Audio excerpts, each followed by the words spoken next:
Today I'm taking a look at the VEVOR gas welding kit. That does come with a number 5 wrench for turning our valve. We've got our hose, and it says that's 3/16 grade R welding hose. Max is 300 PSI, meets RMA and CGA. We got our striker. And we got our torch and our gauges. Now you will notice on this torch we do not have the cutting head on there. So this specific kit is going to be for welding only. You have 2 different tips with 2 different size orifices, and those are a 0 and a 2. I'm going to go with the 2 just to put a little bit more gas down. Now we can see we got O-rings in there, so that is going to be what makes a seal. If you never used one of these before, you do not have to tighten this down with a wrench. You just want to get it hand tight.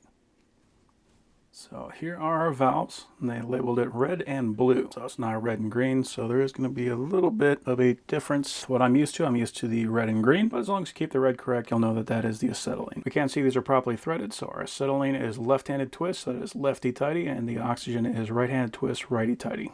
Do appreciate the nice thick foam padding on there, so we don't have to worry about any of this being damaged in shipment. So here's our acetylene regulator. This is going to be for the tank, and then we got our output right here. This is in both PSI and KPA. And here's our oxygen. We got more of the same thing. So both of these are going to use the T's, and that has a nice smooth thread on it. And I do appreciate we can actually see our spring on the inside, so we can tell if we are compressing that. So we do have instructions.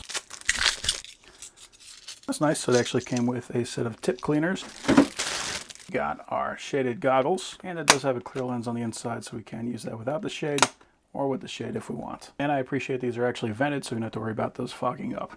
And we've got a multi-wrench, so you don't have to keep a little adjustable with this kit. So here's our carrier. We've got a nice thick handle on the top so you can carry this guy around. We've got a container here, and that way we can keep all of our accessories in there. So there does not appear to be any padding or anything on the inside of there, but you don't really need it. We got a spot for our acetylene, spot for our oxygen, and for our torch and accessories. There goes the oxygen. And there's the acetylene. Now this does not come with these tanks. These are something you have to buy separately, and you're going to need to get those filled. So that is something you're going to want to make sure that you check out before you actually buy this kit. Now we can rotate the gauge. When we lock this down, that is going to stay right where it's at. You want to make sure you get it at an angle that you like, and then lock that down. And do the same thing for the oxygen. Normally you want to clean out this nozzle before you put anything on, but I literally just took it off another unit, so I know that that guy has no problems. If you just got it, you want to crack that valve open just to blast any contaminants out. So the hoses have this little brass collar, and then you can see that they are attached, so you're just going to have to kind of separate this a bit, just so we can reach both regulators. Oxygen is clockwise, and the acetylene is counterclockwise. And we can bring that collar back up, just to help to prevent those hoses from separating anymore. We are supposed to have a wrench right here holding this to make sure that we're not overturning that. I am not doing that.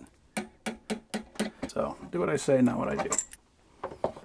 Used to dealing with hoses that are much more tore up than this, so this is a nice change. And oxygen on the right, acetylene on the left.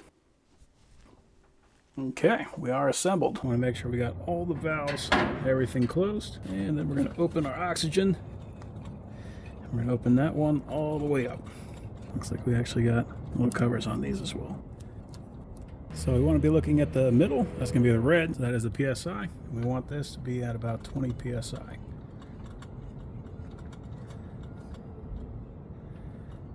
A little over. The acetylene is a little more important. We want to turn that on half a turn.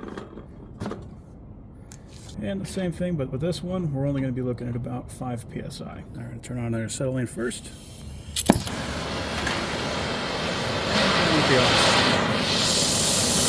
There we go. That doesn't weld, nothing will.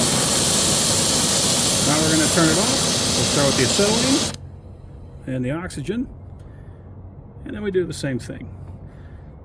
Now the actual order that you're going to be doing that in is going to change depending on who you're talking to. I personally learned this from people that know what they're doing, and even with that, they don't always seem to agree. And that's from people that I trust, so it's really up to you who you want to believe. But the way I was taught was A before O, or off you go. So that's how I always do it. That's it.